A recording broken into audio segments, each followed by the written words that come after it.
Hello everyone welcome to my mini blog happy Ganesh Chaturthi all of you. पुष्पांजलि देवी बेले मु टिके रेडी होउतली हेले स्कूल बेले गणेश पूजा टाइम रे जो एक्साइटमेंट थिला सेटा तो एबे नाही। स्कूल टाइम रे गणेश पूजा बेले सकाल सकाल रेडी हेई फूल धरी आमे स्कूल बाहर पडुथलु।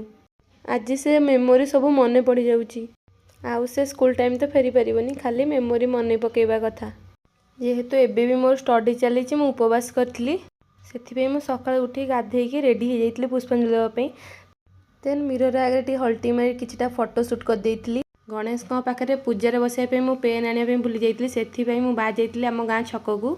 सेठू पेन आनी खाम रे भर्ती करी ताकू रेडी कर देइतली। तापर आम बाहर थिलु गणेश पूजा पुष्पांजलि देवाई।